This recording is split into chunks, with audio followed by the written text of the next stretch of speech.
mentioning. Our community dates back to 1841. So we are about, 183 years. It's the first Jewish congregation to be established in South Africa, and the building next door, which is the one just on that side, the original synagogue, is the first custom-built synagogue in sub-Saharan Africa that was built in 1863.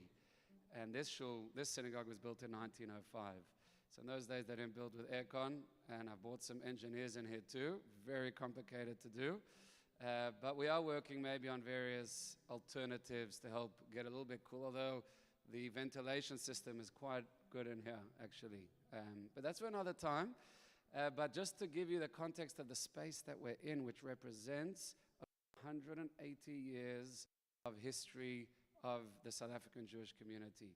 And to be able to celebrate what we're celebrating tonight, which is really, as we're going to talk about soon, Jo becoming Batmitzvah, and so to speak, adding her link to that golden chain of tradition going back those 180 years plus here, as well as the thousands of years of Jewish history, is something very meaningful, not just for her and her family, but for the entire community, as we celebrate not only the past, but also the future. As we often say that this is the space, this is our little byline that we use here. Our synagogue is called the Garden Shul, and we say this is the place where history meets destiny. And we are certainly celebrating destiny and future today. And one more phrase that we often use is Ledor Vador. So in fact, if you look at the front entrance of the synagogue from the garden side, next time you're in the company gardens, you see it from the outside. We all came in through the side, and that's the back. We dedicated last year the front entrances as the Shar HaTikvah, the gateway of hope, expressing our hope for the future of our community and for the future of South Africa. And that side represents not just the past for us, but also the future, which we are very, very hopeful and excited about. So that's my little intro before we get started. That's the words of introduction. Before the words of introduction, we're going to ask Jo just to go a little bit inside the front room, and just to tell you how it works is that this aisle, and with the parents, guys, you get the full experience of the full aisle. This aisle has been used for 180 years, well, not 180, but for many, many generations. We sometimes have, for example, weddings, multiple generations, bar bat mitzvah, multiple generations. Even those who are overseas will sometimes come back to their roots here in South Africa to celebrate these milestones. And this long aisle, which Jo's going to walk down with her parents, and mostly our bat mitzvah girls are 12 years old. So this is really inspiring that Jo, at her age of 25, and her parents walk her in, symbolizing that entry into the congregation, the community, as we honor her choice to embrace this part of her identity. So what I'm going to do is, we're all going to rise. I'm going to ask you to all stand. Choni, who's our celebrity superstar singer tonight, with Rob, he's going to sing a song called Ashira, which is a song of thanks. It's going to be sung in Hebrew, and this is a song that thanks God for allowing us to reach this day together. So please rise as we welcome our Bat Mitzvah girl.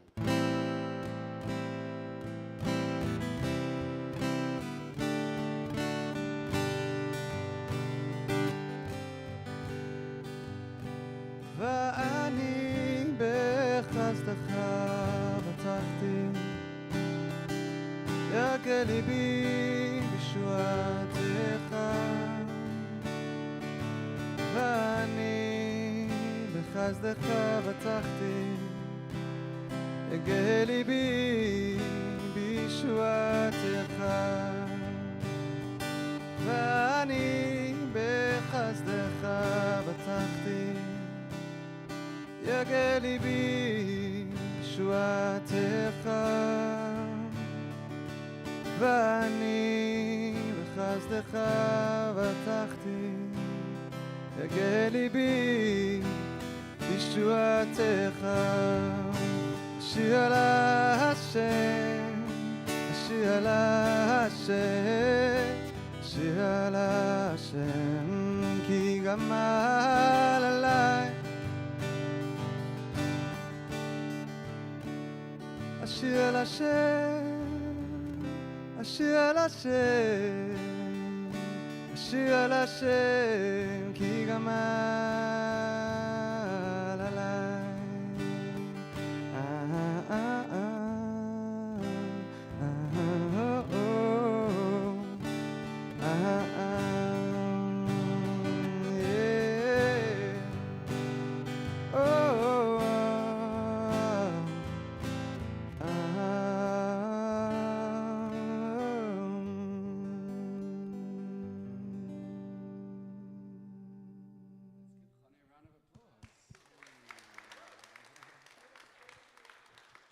So, ladies and gents, we may be seated. And I would like to begin the ceremony by welcoming Jo, her parents, grandparents, family, friends, and those here in person, and those who are joining us via live stream. You know who you are. Nice to have you with us. And really a special welcome to the Batmitzvah of Jo Ackerman. Put our hands together.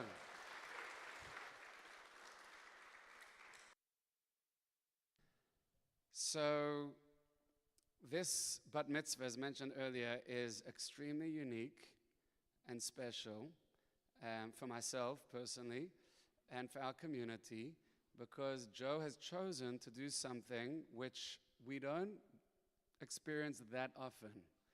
And for those of you who are familiar with the Bar bat mitzvah rites of passage, a bat mitzvah is usually done at the age of 12.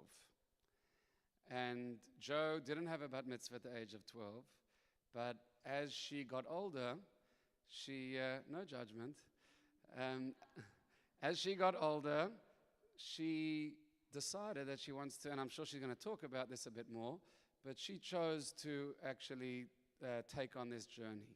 And in a certain sense, that's more meaningful and more special, because a lot of girls do it because that's part of what the girls do. And Jo didn't have to do it, but she chose to do it, chose to connect more with the Jewish part of her identity and to understand more about it and to embrace this experience. And just to say, and I say this to all the Bar Bat Mitzvah and all milestones that we go through, that often we don't choose the date chooses us. And I thought of that today when I sent out my email to the community. And it turns out that the week that Jo is having her bat mitzvah is the week that we read in the synagogue tomorrow, because every Saturday we read a portion of the Bible, of the Torah. We go through the whole cycle throughout an entire year. So for those who aren't so familiar with a synagogue, if you look behind you, that is what we call the bima. And that's the platform where in the front is the ark, and we take out the Torah scrolls, which are the holiest objects in Judaism, and we place it and we read it in a special way on the bima, and every week we read through another portion, and that way the whole year we go through the entire cycle of the Torah, because that is sort of our moral compass and guidebook, God's word to guide us in our own lives. And this week we're reading the portion called Yitro, which is the Hebrew word for Jethro. He was the father-in-law of Moses. We're going to talk more about that later. But we read the Ten Commandments. This week's parasha, we read the Ten Commandments. And in fact, if you look, most synagogues you go to in the world, if you look above the ark, you'll see that you have the two marble tablets, which have the first words of each of the Ten Commandments on them. And the first of the Ten Commandments, of course, is Anochi Hashem Elokecha, which is Hebrew. It means, I am the Lord your God.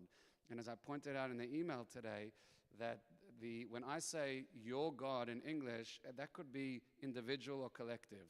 But in Hebrew, there's a difference in the wording. For those who are familiar with Hebrew, it's Anochi Hashem Elokecha. I'm the Lord your God in the singular, bless you, not Elokechem, which is your God in the plural. And the reason for this, because God is talking to each of us as individuals. And God wants us to embark on our own spiritual journey with God. And not just, in fact, in the prayers that we say every day, the way we begin our prayers, we say, blessed are you, our God, and God of our forefathers. We first say our God and then the God of our ancestors, because ultimately it's not just about the relationship that our parents or grandparents had or have with God. It's about what's my relationship.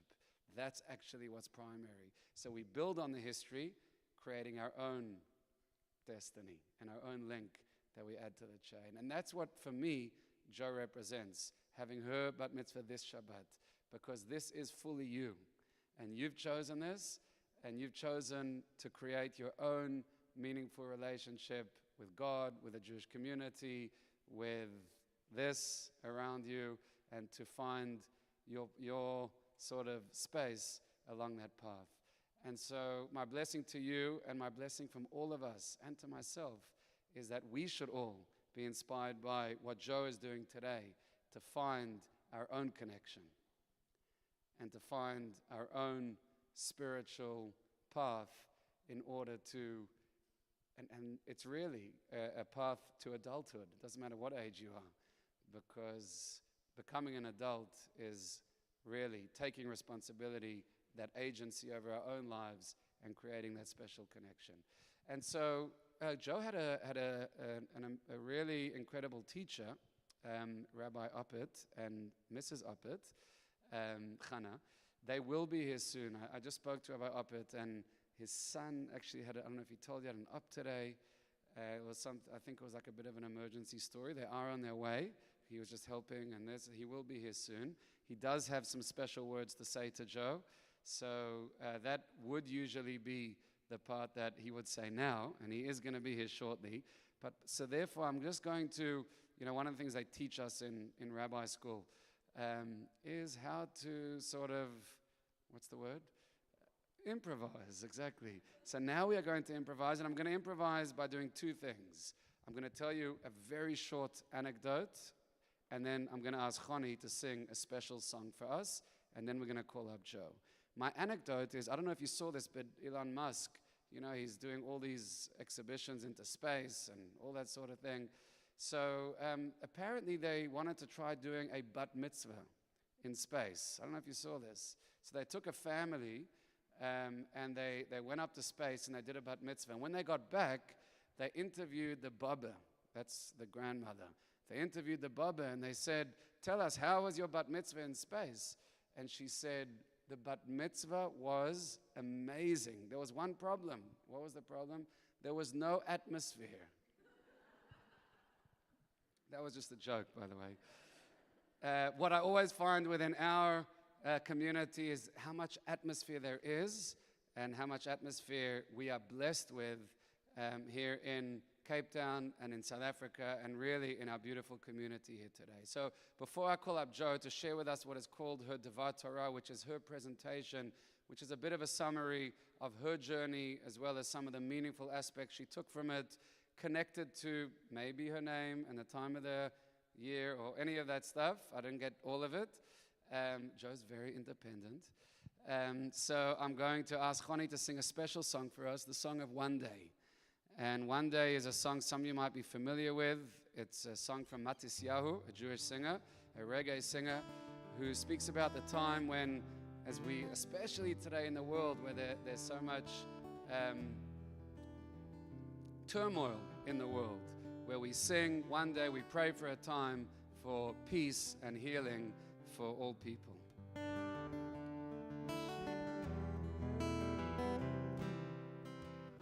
Sometimes I lay under the moon and thank God I'm breathing. Then I pray, don't take me soon, 'cause I am here for a reason. Sometimes in my tears I drown, but I never let it get me down.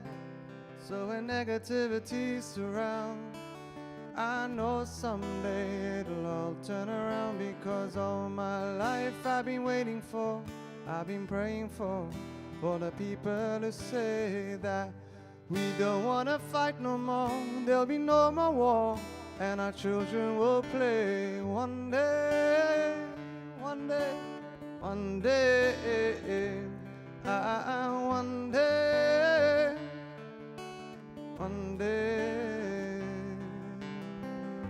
It's not about win or lose, we all lose when they feed on the souls of the innocent. Blood-drenched pavement, keep on moving while that water stay raging.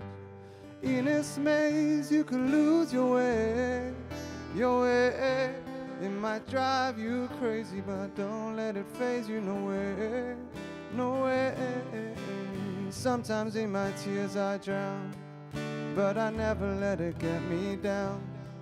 So when negativity surround, I know someday it'll all turn around, because all my life I've been waiting for, I've been praying for the people to say that we don't wanna fight no more. There'll be no more war, and our children will play one day, one day, yeah, one day, one day. One day this all will change, treat people the same, stop with the violence, down with the hate. One day we'll all be free and proud to be under the same sun, singing songs of freedom now.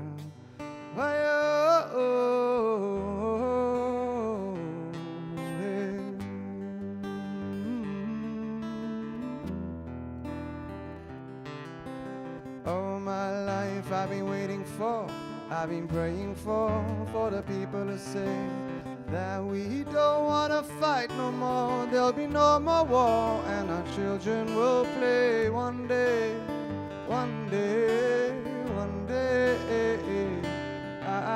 one day, one day. Everything's gonna be alright, yeah. Everything's gonna be alright, yeah. Everything's gonna be alright, yeah. Everything's gonna be alright. No woman, no cry. Yeah, no woman, no woman, no cry. Odyavo shalom aleinu, odyavo shalom aleinu, odyavo shalom aleinu. Ve'akula Yavo shalom aleinu, Yavo shalom aleinu, Yavo shalom aleinu. Ve'akula Salam aleinu v'yakov ha'olam. Salam, salam, salam, salam, shalom, shalom.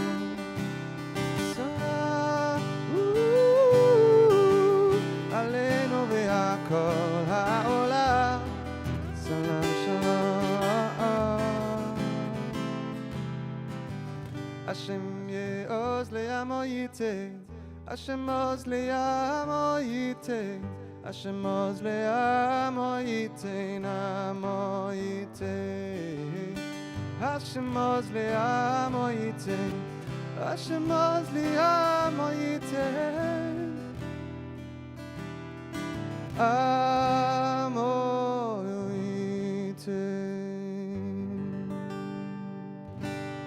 I think that deserves a round of applause there. Shkaya.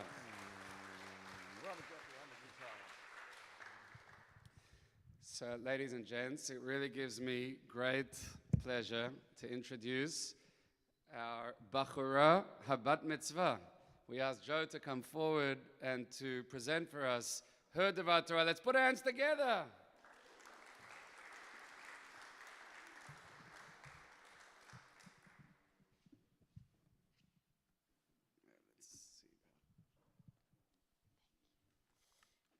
Okay, can everyone hear me all right?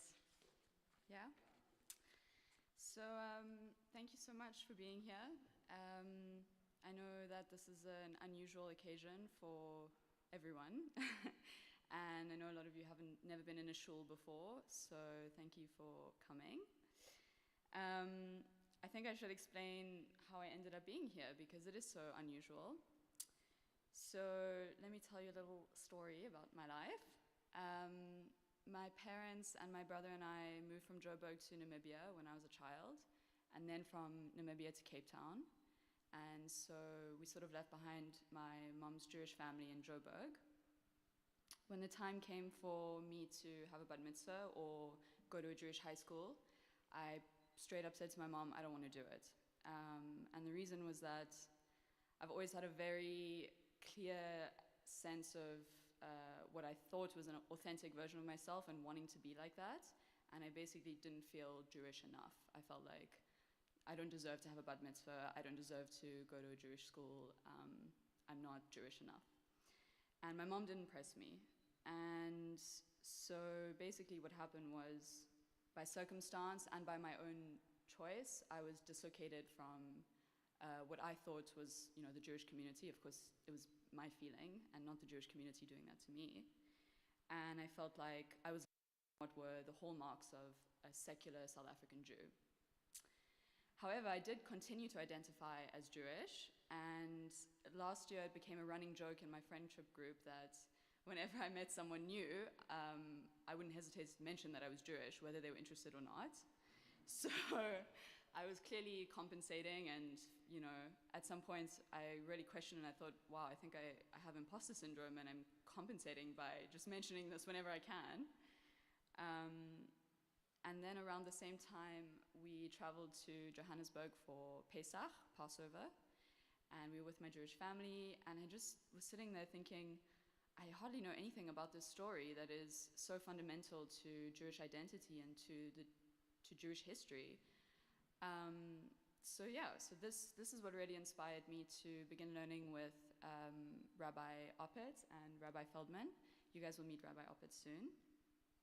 And I decided that, firstly, I'd never done a bat mitzvah, but that the bat mitzvah would also be the framework with sort of the end goal of this learning period, which is when I spend time learning, the facts of Judaism, the holidays, Jewish life, what God means to Jews, the stories from the Torah. And then sort of unexpectedly, what came out of it was demystifying my Jewish identity. And this was really thanks to a particular conversation I had with Rabbi Oppet. I realized I did construct my identity a lot through other people, so Jewish or non-Jewish. So there were those that asked me about my religion, or asked me questions about the religion that I couldn't answer, and I thought, oh my gosh, I should know this. How do I not know this? I felt upset with myself for not being Jewish enough. And then there were other times when people asked me, about my religion, and realized I didn't have a bat mitzvah, or there were certain other things that I hadn't completed that they saw as Jewish, and so they sort of said, oh, so you're not really Jewish. And that felt like, no, I am. Like, I wanted to tell people, no, I am actually really Jewish. So my story is one of contradictions, of feeling entirely Jewish and then also feeling not worthy of calling myself Jewish. But the truth is, no one made me feel like this. This is something that was inside of me and that I needed to make my own understanding about. So this brings me to the Parsha of this week, which Rabbi Feldman has already introduced, the Parsha of Yitro. So I'm not going to give you all the details he mentioned, but there are two very distinct parts of the chapter. The first is when Yitro comes and visits Moses and basically helps him figure out a judicial system. So he says, you can't be doing things like this where you're overseeing every single dispute in the community. We need smaller courts that deal with smaller issues, and you just deal with the big issues. So this was very fundamental for Jewish law and order to follow. And the second part of the chapter is Moses receiving the 10 Commandments, which is, of course, extremely fundamental. So, and as Rabbi Feldman likes to say, you don't choose your Parsha chooses you.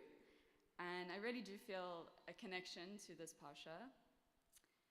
The reason that I feel that is, at this point in the story, the Jews who were then Hebrews at the time were living a very precarious existence after leaving Egypt. They were physically and psychologically in a state of limbo and dislocated. And in some ways, I feel like that's where I'm at in my life, not in a bad way, just I am becoming an adult now, and maybe that's why I wanted to do a bat mitzvah, and there's a lot of stuff that goes with figuring out how to be an adult. I've decided to change what I'm studying. This is going to, change my professional career. I've met someone who's very special and has really changed my life in really beautiful ways, and I hope things continue going well. And I've also made some new friends since moving back from France to Cape Town, who I really adore, and they're just very special people to me, and I hope it stays that way. So I'd really like to nurture those friendships. So I feel like, there's things that I need to do now. I have responsibility, and I want to take control of it and make it the best that I can. So to return to the Hebrews in the desert, not exactly the same thing, but what I see in their story at that moment was that they were in this state of limbo, and their lives were characterized by a lack of permanence, but they were also in the process of concretizing their core beliefs with the Ten Commandments, things that impact how they live their lives with each other spiritually and whatnot. And then also, so that's sort of the internal landscape, and then externally, the organization that comes with having this judicial system that has lasted for hundreds of years. So while they're moving around, they were at the same time establishing that which was permanent inside of them and in their community.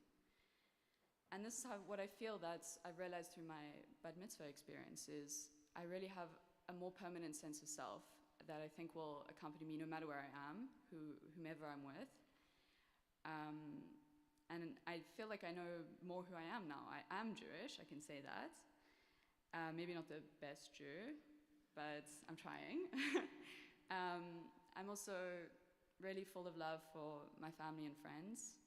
I'm ambitious, and I'm so excited for my career. I don't know what it's going to look like. And I also really care about my country and its people. And yeah, it just feels good to realize that and say it out loud and know that that's who I am. So I have mentioned a lot of friends, so I would really like to give thanks where it is owed.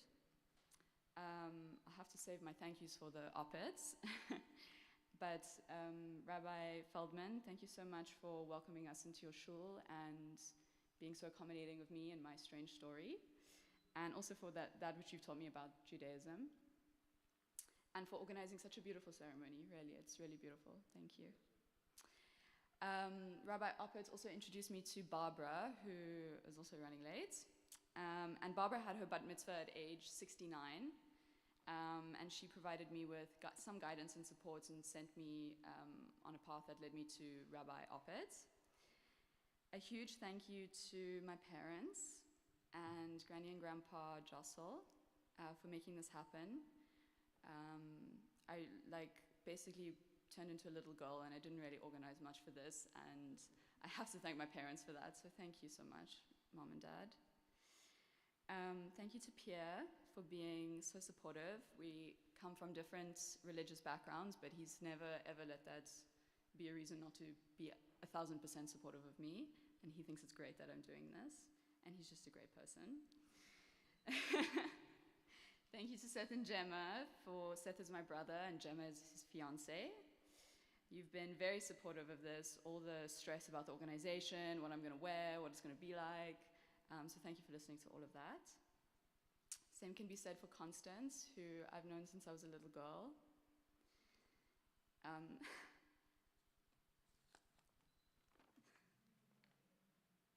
This is embarrassing.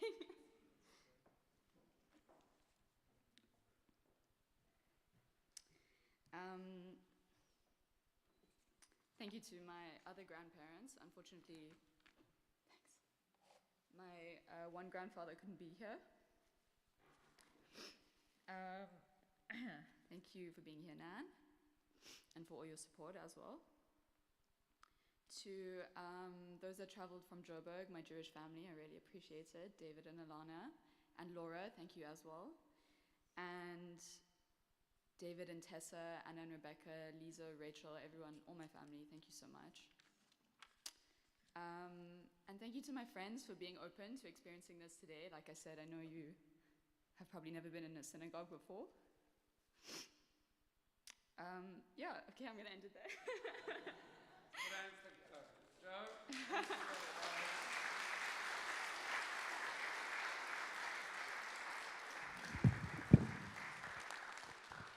That was so authentic and real and beautiful. Shkayach.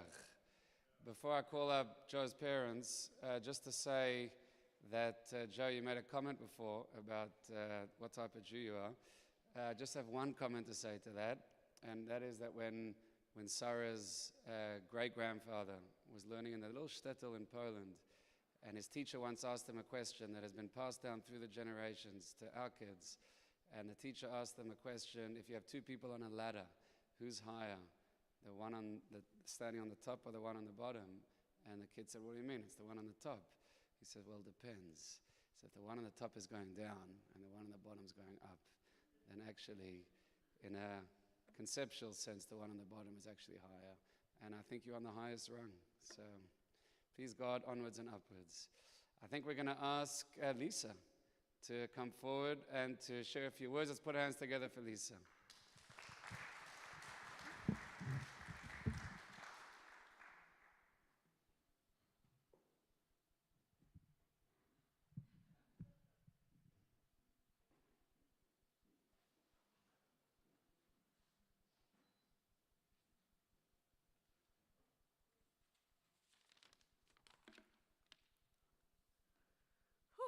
Can you hear me? In April last year, on the plane coming back from spending a wonderful Pesach with my mom, dad, and the rest of the family in Joburg, Joe suddenly said to me, I want to have a bat mitzvah. I did not expect that. But when Joe says something like that, she's already applied her mind, and I know I should take it seriously.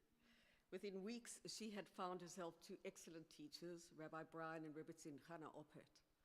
And on Sunday afternoons, our home became a hub of intellectual activity. While I was busy researching my area of expertise, who's dating who in the celebrity world, and the state of the union of J.Lo and Ben Affleck, Joe was deeply engaged in philosophical and historical discussions on Judaism and learning to read Hebrew. Later, when nudged by Rabbi Feldman to start coming to shul regularly, Joe decided she should read the Torah. Yes, the Torah. By the way, J.Lo and Ben Affleck, not good. This is just a little glimpse into the commitment, time, dedication, diligence, and enthusiasm with which Joe tackled this mitzvah, and how she gives herself over to everything she sets her heart on. And heart is the right word here. Joe, oh, you are intelligent and beautiful. I love looking at you and talking with you. But what I also admire are the choices you've made and you're continuing to make with your heart. You choose to be kind. You choose to be generous, compassionate and mindful. You feel and act for the homeless. You choose to do things that take effort. Not for you, the narrow confines of like me, me, me. You're open, you're available, and you're approachable, and that's a beautiful way to be in the world. It's been an honor to be your mom always, and a privilege to walk alongside you on this bat mitzvah journey. I'd like to thank everyone for coming to the special occasion, and I wish you, Joe, a huge, big mazel tov.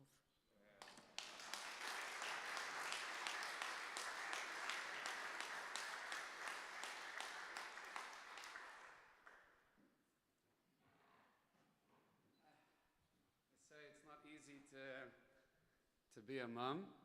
If it was, dads would do it.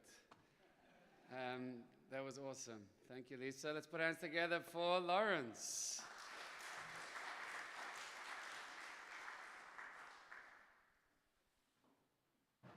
Thank you, Rabbi. The problem about speaking after a rabbi is that he's normally said everything that you wanted to say.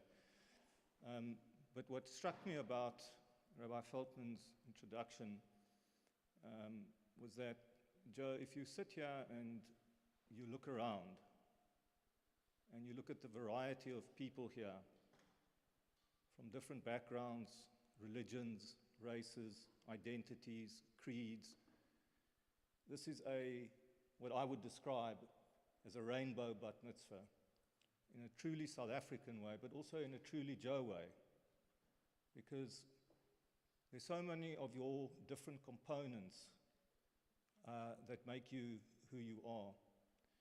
And when I heard that you had decided you wanted to be bat mitzvahed, my immediate feeling was one of joy. And when you explained to me afterwards why, and that it had to do about identity, and that you wanted to define yourself, and that you did not want to leave it up to others to define you, I felt that to be extremely powerful. I was also moved by the fact that you are joining one of the great traditions of the world. Tonight, across the globe, in households from east to west, Shabbos is celebrated, bread is broken, wine is drunk. And this is something that has happened uninterrupted for more than 2,500 years. And as somebody who's now in charge of your own spiritual growth, your own way of practicing your particular Judaism, how you see it, it's a wonderful ritual and a wonderful tradition to be part of.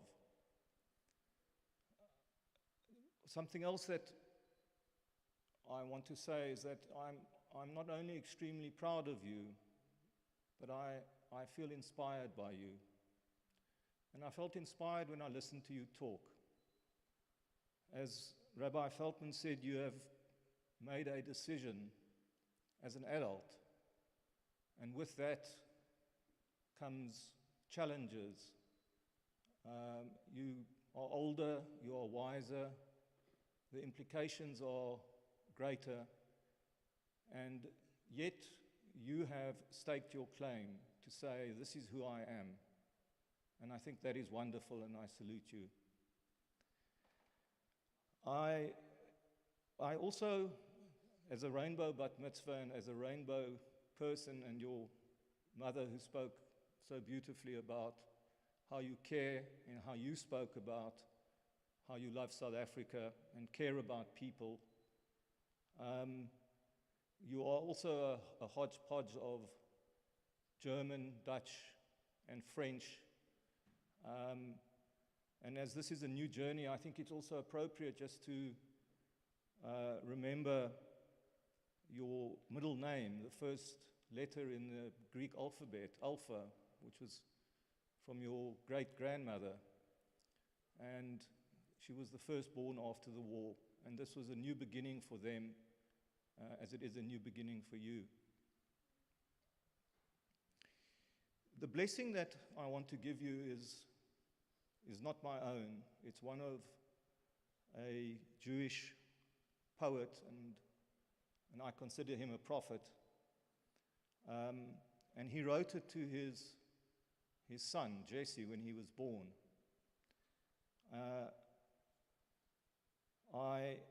Before I say it, I forgot that it's partly a confession. I had a long telephone discussion with Rabbi Oppert to try and get something about what you were like as a student. And he was solid as a rock. He used the words bold, inquisitive, inquiring. He said you were never afraid to shy away from difficult issues. But the one thing that stood out for me, and it's a word that's been mentioned by Rabbi Feldman as well, is authenticity and integrity. And what that means is your inside face matches your outside face. And that is one of the great qualities a human being can have. So, to my blessing to you, it's a song, but rest assured I'm not going to sing it. May God bless and keep you always, and may your wishes all come true. May you always do for others, and may others do for you. May you build a ladder to the stars and climb on every rung, and may you stay forever young. May you grow up to be righteous. May you grow up to be true. May you always know the truth and see the light surrounding you. And may you always be courageous. Stand upright and be strong. And may you be forever young. And Joe, may your hands always be busy. May your feet always be swift. And may you have a strong foundation when the winds of change shift. May your heart always be joyful. And may your song always be sung. And may you always stay forever young, Joe. My blessing to you, may you stay forever young.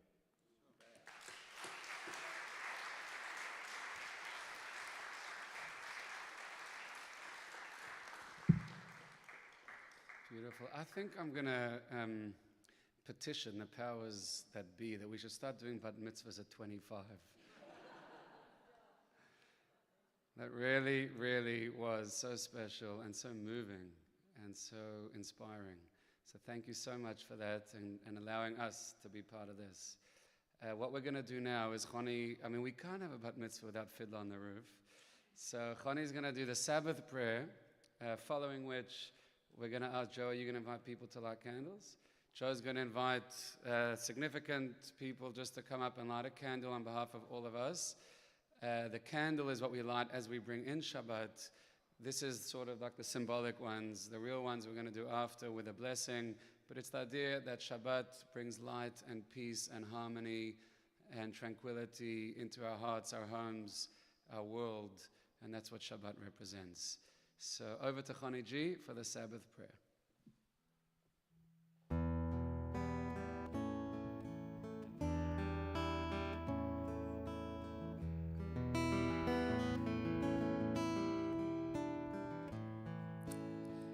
May the Lord protect and defend you.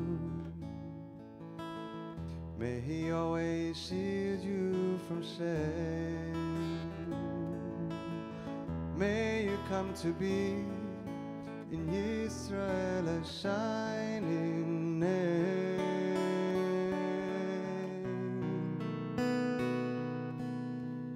May you be like Ruth and like Esther. May you be deserving of praise. Strengthen her, Lord, and keep them from the stranger's ways.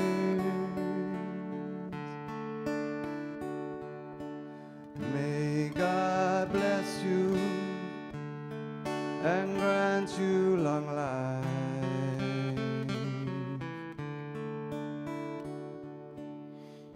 May God keep you and shield you from strife.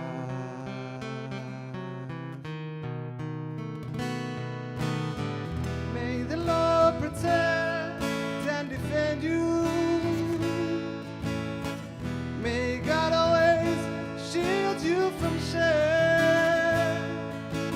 Favor her, O Lord, with happiness and peace, and hear our fervent prayer.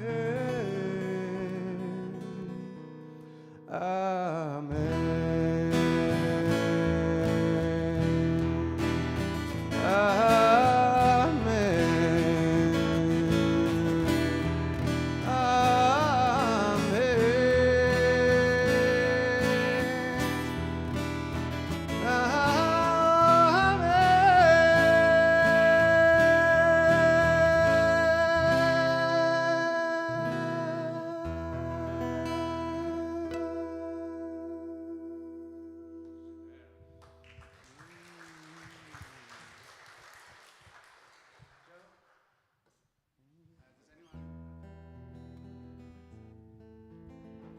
Anyone have a lighter? Again, no judgment. For load shedding.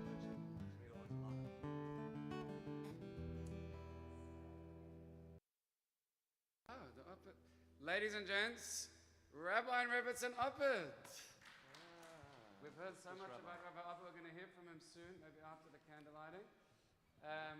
So what's going to happen is those who light the candles, please if you can just stay behind after you lit the candle, and then there's just going to be a little shot afterwards, and then we'll hear from Rabbi Uppert. Joe? So should I just call everyone up? Or? I think one at a time, and I'll light each at a time as Connie said. Yeah. Okay. So I'm not sure, the candles are something we do every Friday night for Shabbat to welcome in the light of Shabbat. And so this is just, as Rabbi said, a symbolic one, and we'll light the sort of official ones when we have dinner.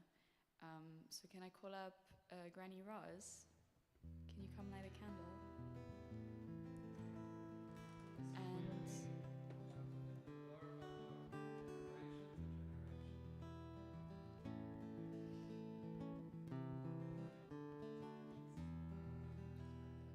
And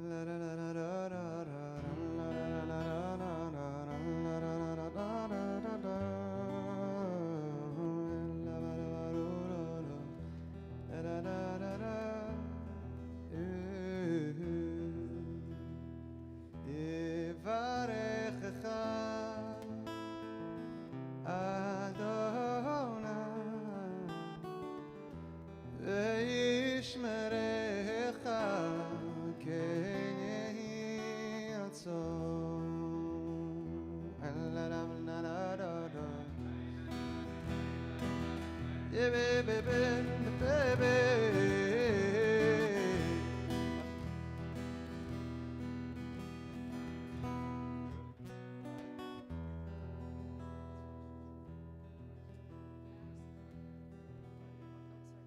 Nan? And then Constance?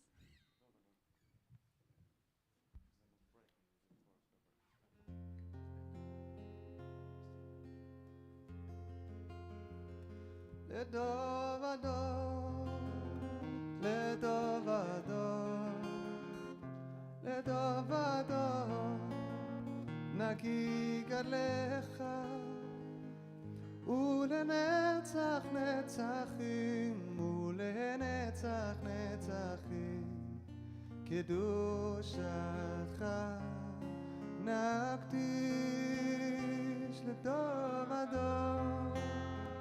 לטובתו, לטובתו נגיד גדלך, ולנצח נצחים, ולנצח נצחים, קדושתך נקדיש, בשבחך אלוקינו, מפינו לא ימוש לעולם ועד, כי כמלך קדוש, מלך קדוש, Lele? וקדושה. And Lele's going to light an extra candle for Kati, who can't be here, unfortunately. לטובתו, לטובתו, לטובתו נגיד גדלך, ולנצח נצחים, ולנצח נצחים, קדושתך נקדיש, בשבחך אלוקינו, מפינו לא ימוש לעולם ועד, כי כמלך קדוש, מלך קדוש, וקדוש אתה, לדוב אדום, לדוב אדום, לדוב אדום. So Hannah is not here, but do you want to come up and light a candle? Is it Noah? ולנצח נצחים, ולנצח נצחים, קדושתך נקדיש.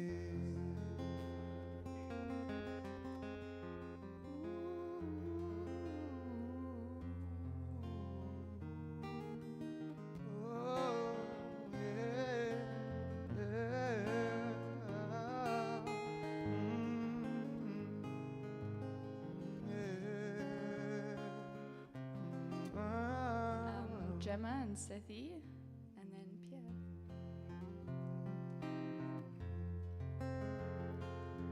שבחך אלוקינו,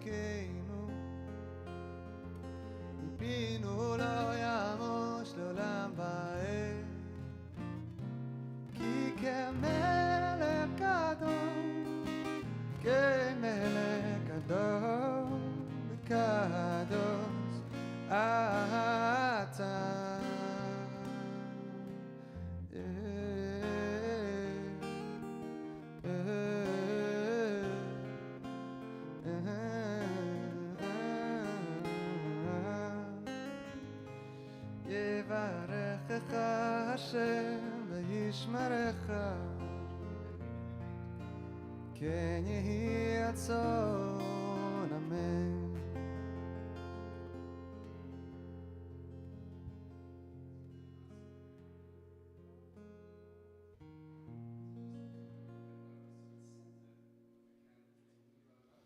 יברכך אדוני וישמרך, כן יהי רצון. לה לה לה לה לה לה לה לה לה לה לה לה לה לה לה לה.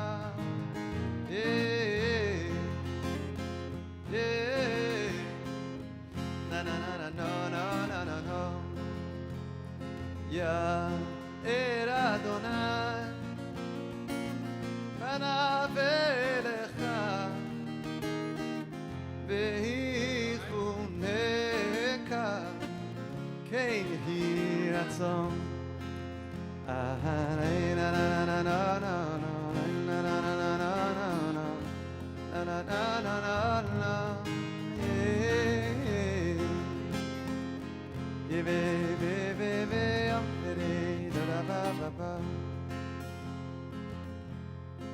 So, ladies and gents, I'm going to invite Rabbi Uppert to give a special blessing for Joe, after which we're going to hand out the sweets to throw. But we're going to throw it. I'm going to do the special Batmitzvah blessing, and Lisa and Lawrence will also do their Hebrew parents' prayer with me, and then we'll throw the sweets.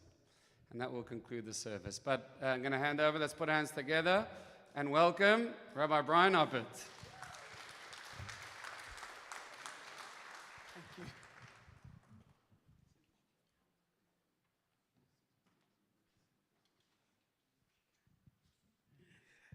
Good Shabbos, everyone. I really apologize for coming late. I'm not going to bore you with the details. It's not only a pleasure to be here, it's also an incredible privilege, and I say this on behalf of Hannah and myself, because she told me to say it. That's why I can speak on her behalf. It's a privilege beyond what we ever could have imagined. I'm going straight into it because Joe told me that Rabbi Feldman told her to tell me that the parsha speaks to this, so we have to speak on the parsha. I'm assuming your Rebbe told you. That's your Rebbe told you and told Joe and told me. So here goes something on the parsha. It's the Ten Commandments. And his almighty knowing Hutchinson. Does everyone know Christopher Hutchinson? So Christopher Hutchinson Almighty said, who's an atheist, and what he said was that the Ten Commandments is mentioned a number of times. It's mentioned multiple times through the Torah, and therefore there's a question, who did and this and that. He was wrong, believe it or not. He was actually wrong. It's not mentioned multiple times. It's mentioned in this week's parsha and then in Deuteronomy, which is a fascinating idea because the Ten Commandments appearing in this week's parsha is slightly different to the one later. And so we have this incredible conundrum. So what did God really say? Which one of them did he really say? And then you have all the biblical critics who say that Deuteronomy was written by someone else and this was someone else, and you've got a whole guns of timus going on over exactly what the Ten Commandments is. There is a very philosophically risque and chafing opinion of the Ibn Ezra, who lived around 900. What he says is, the truth of it is that the second Ten Commandments wasn't written by God. Now that is amazing. That is absolutely amazing. And that should knock your gartel. You're not wearing a gartel. That would have knocked your gartel off. So he says that the second Ten Commandments was not written by God. It was written by Moses. And that doesn't mean God wasn't happy. God thought it was the cat's pajamas. So he said, yeah, include it in. It's also a good idea. But it wasn't written. It wasn't said at the revelation of Sinai. One of the fundamental differences is the one about Shabbat. So in this week's parsha, when the Jews, this is the generation who've just left Egypt, God says, keep Shabbat because I created the world. And this is a nation who are broken. They're a nation who've spent 200 years in slavery. And they're absolutely broken, and they have no leadership. They've got no concept of something beyond them. A slave looks down. A slave only sees what's in front of them. And God has to show them there's an exquisite beauty that's far beyond the physical. And therefore he says, that's the gift of Shabbat I'm giving you. However, 40 years later, Moses sees a new generation, and they're coming into Israel, and they're going to have to form their own identity. because they're not going to be living with the manna and with everything that's exciting. They're going to have to forge their own identity. And therefore he says, keep Shabbat, because I took you out of the land of Egypt. You are not the same as the Egyptians. You have your own identity. Okay, everyone can see where I'm going with this, right? The word identity, we're going to get into that. So with the concept of identity is built in the very basics. However, the concept of identity is not so simple. As they go in, they're referred to as Israel. Through the entire Torah, these people schlepping through the desert are called Israel. They're not Jews. Jews come way later. And it really burns my butt when people speak about the Jews that left Egypt and this, that. It didn't happen. They were Israelites. And the word Israel comes from the word to strive, to fight with God and succeed. It was the name given to Jacob. It means to strive with God and succeed. And I think that is unbelievably exquisite. The nature of Yisrael, I'll use the word Jew, the nature of a Jew is to continue to strive against God. If a Jew is not fighting, if they're not having difficulty and chewing over, if they're not dealing with difficulties and moral dilemmas and trying to find out who they and working on it, it's not doing it. That's not the right way. Yisrael is someone who strives for their identity and is constantly, we all have a colon and an opinion. Only one of them should be interrogated regularly. And that's what a Yisrael is. I do believe it's in a very Thomas Dillian way, that a Jew rages and rages through life and rages against whatever's placed in front of them, and do not go silently into that night of complacency. And that's what's so exquisite, and Khan experienced it as well, that Joe was someone who was struggling with her identity, and that's the ultimate way of living as a Bat Yisrael. Not letting anything go. And we did. We discussed all the exciting stuff. Rabbi Feldman told us to do Shabbos and to washing hands. No, he was wonderful. He was absolutely incredible. But we managed to squeeze in some other stuff like the Israeli and Palestinians and all these other interesting things. And struggling with it. And therefore, that's what I'm just applying to it. I'm saying that's the lesson for all of us and for you. That's the lesson I would say in your week's parasha, is that you struggle with identity. And if you're not struggling with identity, you're not doing Jew right. It has to be a struggling with identity. And then just in praise of Joe, I just have to tell you, well, Lawrence, that wasn't fair. And I told you what I was going to say. No, that was really mean. That there's a statement among the rabbis that says the bashful person doesn't learn. And it seems to be obvious. The bashful person doesn't learn because they're the shmendrik who's sitting behind the back of the class, doesn't raise their hand, never asks a question. You don't ask a question, you don't get an answer, you never learn to know. That's not what it means. What it means is if a person's bashful, that they don't have the push and the boldness to find the truth. That's what it is. They can ask questions, but there has to be a boldness, a pushing forward to find the truth. And to shave down all the noise and all the nonsense and everything else.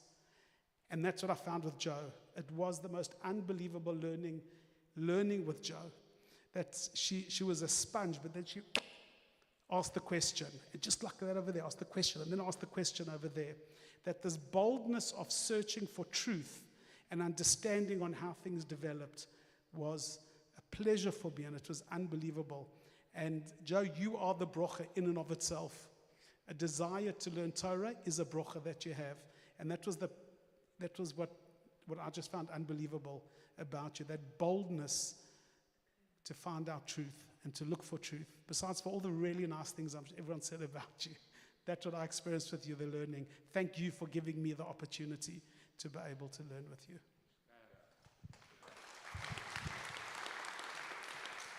So that is Rabbi Oppet, and I'm sure you can see why he is such a highly sought-after teacher and really makes it fun and enjoyable and engaging. So what we're going to do now to finish, I'm going to hand out, we have some sweets. We are sort of running out of time because our afternoon service and Kabbalat Shabbat starts at 6:15. So I'm just going to ask Jo and her parents to come here for a blessing.